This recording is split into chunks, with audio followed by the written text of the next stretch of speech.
Pengamat politik Amir Hamzah menyebut bahwa ada dua hal yang akan terjadi jika oligarki kembali memenangkan Pilpres 2024, baik melalui Ganjar Pranowo maupun capres lain yang mereka dukung. Apa saja kedua hal tersebut?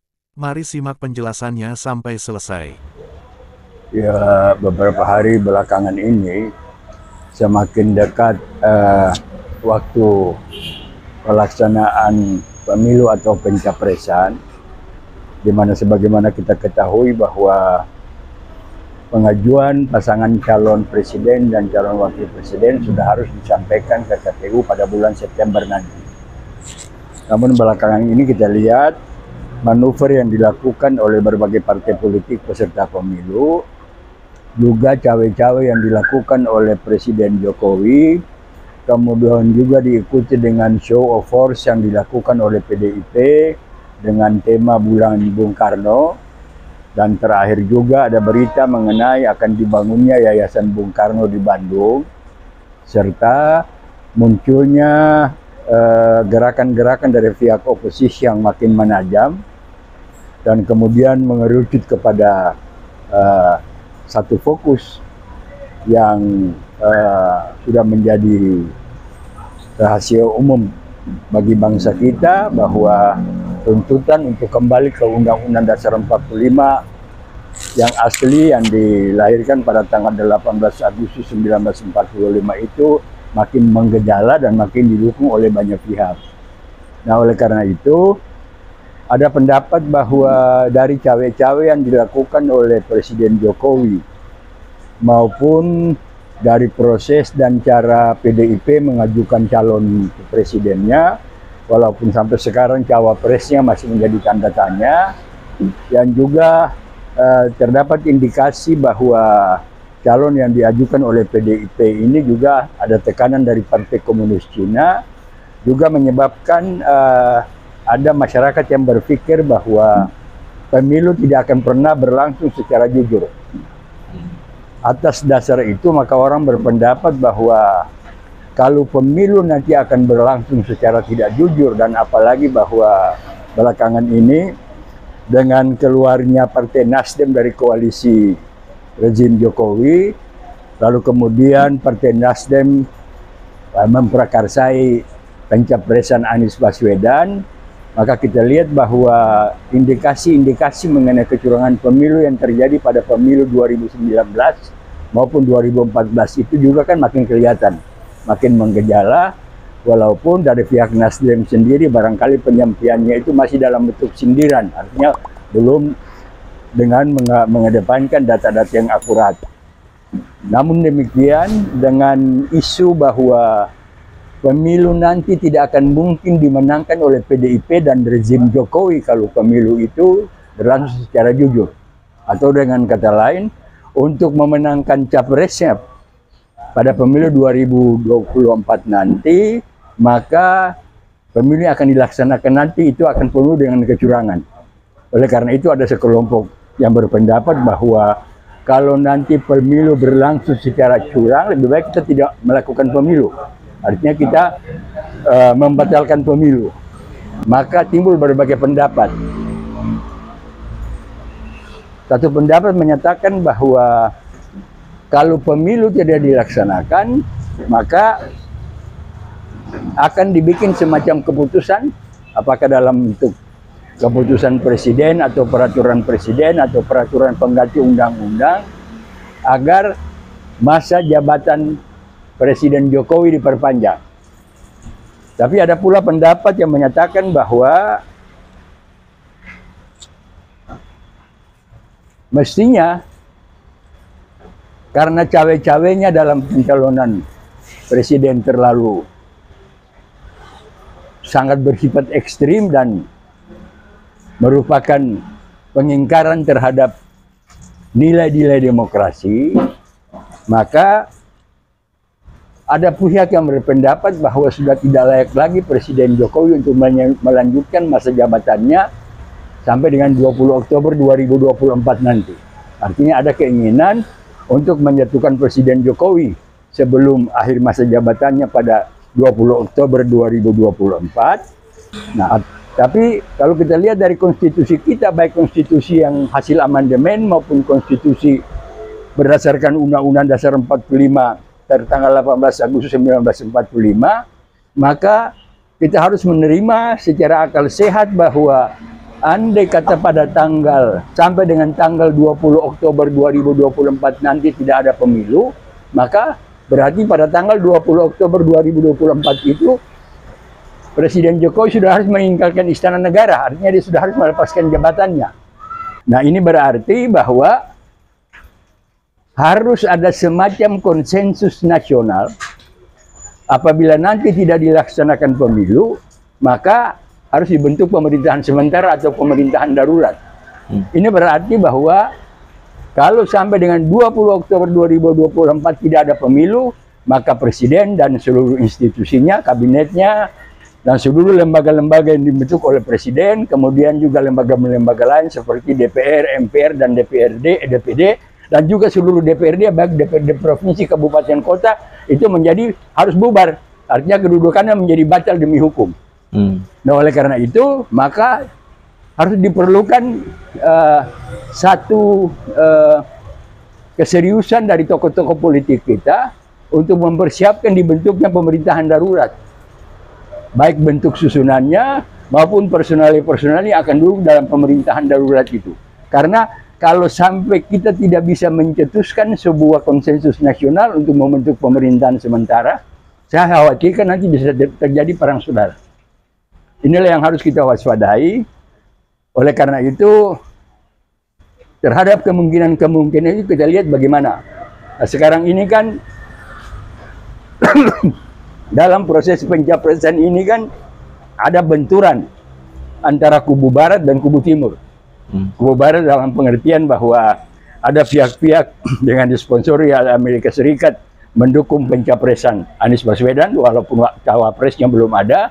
Sementara ada juga gerakan-gerakan yang secara sistematis sudah dilakukan oleh Partai Komunis Cina, tentu dengan agen-agennya yang ada di Indonesia, dan bekerja sama dengan partai politik yang selama ini juga mendapat dukungan pendanaan dari Cina, adalah untuk mendukung pencapresan Ganjar, walaupun cawapresnya juga belum ada. Nah, ini kita lihat bahwa di satu sisi proses demokrasi, proses politik, proses pemilu, proses pencapresan yang akan berlangsung, yang sekarang sudah mulai berlangsung, misalnya dengan pengajuan calon DPRD, DPR pusat, DPD, dan lain sebagainya, itu betul-betul sangat berada di bawah pengaruh dari dua kekuatan ini, yaitu kekuatan barat yang dimotori oleh Amerika Serikat dan kekuatan timur yang dimotori oleh Partai Komunis Cina. Nah, tapi di satu sisi harus kita lihat bahwa ada pertanyaan. Selama ini kan kita menganggap bahwa yang merusak praktek ketatanegaraan kita ini kan adalah oligarki yang dipimpin oleh Presiden Jokowi. Tapi pertanyaannya adalah, apakah oligarki ini utuh atau tidak? Kalau saya lihat oligarki ini tidak utuh. Karena apa? Proses pencapresan saja ada kepentingan yang berbenturan antara kepentingan Jokowi dengan kepentingan PDIP misalnya, atau katakan kepentingan Ibu Megawati.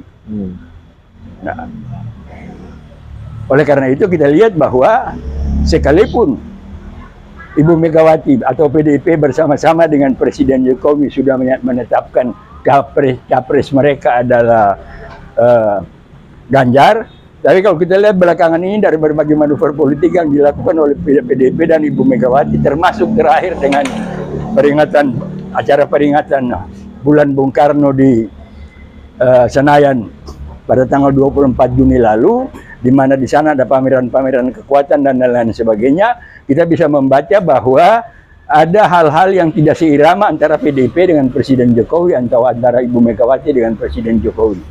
Nah, di samping itu, saya kira dengan persoalan yang melanda Partai Nasdem, dengan penangkapan dari Menkominfo, kemudian walaupun belum dilakukan oleh Presiden Jokowi, tapi sudah timbul berita bahwa para menteri yang berasal dari Nasdem yang ada di kabinet juga akan dicopot. Ini makin melihat bahwa oligarki dan rezim Jokowi ini kan tidak menyatu. Ada faksi-faksi yang punya kepentingan-kepentingan tertentu. Nah, Oleh karena itu, ada hal yang patut kita pertanyakan adalah apa yang dilakukan oleh Presiden Jokowi ini kan sebenarnya kan mempertajam benturan antara Partai Komunis Cina dengan capresnya dan juga Amerika Serikat dengan capresnya. Nah, ini berarti bahwa kalau Pak Jokowi dan rezimnya sampai hilang sifat kenegarawanannya, maka bangsa dan negara kita ini akan dikorbankan untuk kepentingan tangan-tangan tersembunyi yang sekarang sedang bermain di tataran global. Karena faktor apa? Ada beberapa masalah yang kita lihat. Misalnya peringatan IMF kepada Presiden Jokowi supaya menghentikan proses hilirisasi dari produksi nikel dan lain sebagainya. Ini berarti bahwa ada isyarat-isyarat yang diberikan oleh IMF kepada rezim yang ada ini, sehingga apabila nanti isyarat ini tidak direspons secara positif oleh Presiden Jokowi dan rezimnya, barangkali Amerika juga akan dan dengan menggunakan tangan IMF dan mungkin juga Bank Dunia dan barangkali juga PBB akan melakukan tindakan yang lebih tegas lagi terhadap Presiden Jokowi. Nah, oleh karena itu mestinya Presiden Jokowi punya sikap kenegarawanan bahwa kedekatannya dengan Cina itu juga dapat dimanfaatkan oleh Amerika Serikat untuk menjadikan Jokowi sebagai proksi mereka untuk merusak kekuatan Cina yang ada di Asia Pasifik. Nah, ini barangkali faktor-faktor yang harus kita lihat dengan perkembangan geopolitik dan geostrategi yang terus-menerus dilancarkan oleh Amerika dengan koalisinya dalam memperkuat area kawasan Indo-Pasifik dan lain sebagainya. Kemudian sudah mulai juga ada perjanjian kerjasama antara Amerika Serikat dengan Papua Nugini.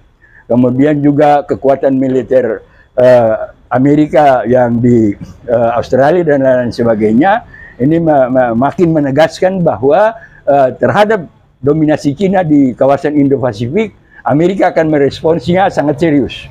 Nah, inilah faktor yang harus diperhatikan secara oleh Pak Jokowi dengan pemikiran kenegarawanan, dengan sikap kenegarawanan yang tinggi, sehingga jangan sampai kepentingan egosentrisnya yang khawatir kalau dia melepas jabatannya, nanti akan ada tuntutan-tuntutan lain yang membebani dirinya akibat praktek-praktek ketatanegaraan yang menyalahi Undang-Undang Dasar, kemudian penyalahgunaan wewenang dan lain sebagainya, faktor-faktor korupsi yang juga terjadi di lingkungan dilakukan oleh keluarganya dan lain-lain sebagainya, oleh kroninya dan lain-lain sebagainya, yang nanti akan menjadi tuntutan masyarakat terhadap dia setelah dia tidak duduk menjadi presiden lagi. Nah, inilah kita memerlukan kearifan dari Presiden Jokowi untuk memahami ini, sehingga jangan sampai hanya karena kepentingan egosentrisnya dan kepentingan oligarki yang hendak dia lindungi, nanti akan membawa bangsa ini untuk masuk pada malapetaka yang makin serius. Pak, dengan adanya itu kans Anies Baswedan untuk bisa menjadi presiden berapa besar menurut Bapak? Sebenarnya kalau kita lihat dari dukungan masyarakat sangat luas. Cuma sangat luas dan sangat rasional. Walaupun juga harus ada berpikir bahwa dalam strategi politik, dalam memperjuangkan sesuatu itu kan bisa saja ada penyusupan, bisa saja ada main akal-akalan dan lain-lain sebagainya gitu kan. Nah, sehingga kalau saya pribadi misalnya juga bisa menyampaikan perasaan kepada timnya Pak Anies supaya juga berhati-hati terhadap dukungan yang diberikan begini simultan, karena dukungan-dukungan itu kan harus kita lihat dulu latar belakang masyarakatnya. Seperti sekarang ini kan ada yang kritik itu, habis itu kita cari ini kan anak PKI. Ada yang kritik begini, setelah kita cari ini dulu bapaknya lekra misalnya, karena itu kan ada faktor-faktor begitu yang masyarakat kurang sadar gitu kan. Nah, itulah sebabnya maka yang saya bilang tadi, karena sudah diperkirakan bahwa untuk memenangkan calonnya pemilu akan berlangsung tidak jujur, maka masyarakat bilang kalau pemilu curang ngapain kita bikin pemilu, kan rugi-rugi. Demokrasinya kita rugi, suara kita rugi, anggaran belanja negara yang keluar itu juga hilang percuma segala macam dan lain sebagainya. Nah, karena timbul perasaan harapan dari masyarakat bahwa kalau pemilu nanti berlangsung tidak jujur, lebih baik tidak ada pemilu, maka pihak oligarki itu mengambil ini untuk manfaat mereka. Nah, itu oke, tidak pemilu tapi kita memperpanjang masa jabatan. Nah, tapi kan ini kan logika yang bertentangan dengan konstitusi. Nah, sehingga logika tidak menolak pemilu karena pemilu sudah diperkirakan akan berlangsung curang, kemudian dengan logika bahwa kalau pemilu tidak jadi diperpanjang, nah dua kubu ini kan bisa berkonfrontasi. Ya ini bisa terjadi benturan yang saya bilang salah-salah. Apalagi kalau TNI diam terus. Karena apalagi kalau kita baca bahwa nanti target-target jangka sedang, jangka pendek dan jangka sedang dalam 5 tahun mendatang setelah pemilu 2024 kalau berhasil, ada target yang belum dibaca oleh masyarakat. Kalau dimenangkan oleh oligarki ini, maka target dari pemerintahan hasil oligarki ini untuk 5 tahun yang akan datang, itu marginalisasi TNI akan dilaksanakan secara lebih otomatis. Negara kita akan menuju kepada negara polisioner. Artinya Pak, kalau nanti yang menang Ganjar, maka terjadi seperti itu. Saya bilang yang menang oligarki. Bisa saya belum sebut Ganjar karena bisa saja besok lusa ini PDIP tarik Ganjar lagi, mencalonkan orang lain, bisa saja. Jadi jangan kita sebut nama dulu, tapi kita sebut bahwa yang dimenang, kalau yang menang itu adalah masih pihak oligarki yang sekarang ini, maka target jangka pendek dan jangka sedang mereka untuk 5 tahun mendatang setelah pemilu 2024 adalah pertama marginalisasi TNI, marginalisasi militer. Negara kita akan dibawa menjadi negara polisional. Militer tidak akan punya bikin apa-apa lagi, tinggal kita lihat sekarang ini kan ada tentara jaga di pinggir jalan tapi sarung pistol nggak ada isinya. Nah, yang kedua, proses deislamisasi akan lebih menggejala. Ya kan? Sekarang di Barat, di Amerika, sampai di Swedia, di mana-mana, orang bakar Al-Quran sekarang, masyarakat Barat sudah marah. Minta diselesaikan secara hukum. Gitu kan? Nah, kita, ketika dunia Barat sudah anti-Islamofobi, di kita kan Islamofobinya masih kelihatan. Nah, oleh karena itu yang kita lihat. Jadi ini yang harus dibaca oleh masyarakat, terutama oleh TNI dan umat Islam dan umat beragama lainnya, bahwa apabila yang menang nanti oligarki dalam pemilu 2024, maka proses demilitarisasi, marginalisasi militer sebagaimana sudah digambarkan oleh Jenderal Gatot Nurmantio dalam pertemuan beberapa waktu lalu di Jakarta Timur, itu akan berlangsung secara lebih sistematis lagi. Dan yang kedua, akan terjadi proses deislamisasi. Oleh karena itulah maka titik berat daripada apa yang disampaikan oleh Jenderal Gatot Nurmantio adalah untuk menyelamatkan bangsa ini, baik dari pengaruh komunisme maupun pengaruh lainnya yang tidak sesuai dengan Pancasila. Maka syarat utamanya adalah persatuan antara TNI, antara militer dengan umat Islam dan umat beragama pada umumnya. Barangkali inilah problema yang dihadapi oleh orang kita sekarang, sehingga para politisi kita, para tokoh masyarakat kita hanya jangan berpikir untuk berhasilkan ambisi pribadi dalam bentuk pengertian yang kalkulatif dan lain sebagainya. Tapi mari kita pikir bahwa kondisi bangsa kita ini sedang kritis dan prosesnya harus kita jadikan solusinya melalui sebuah konsensus nasional dalam menyikapi pemilu 2024 nanti. Saya kira demikian.